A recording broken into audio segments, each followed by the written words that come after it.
This is a 24-inch pillow. Talk about making a statement, right? It is. So we're going to take you step by step on a few ways of putting this together. What do you want me to do? We're going to put together his face. So right sides together.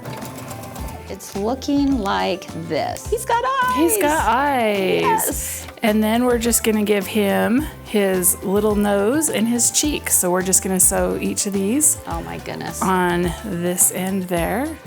Oh my goodness. And then you would just sew those two pieces together. You would sew those two pieces together. And wow. Look at that. So once your piecing's all done, you have just 3 little applique pieces that you add with his eyebrows and his little pom-pom up here.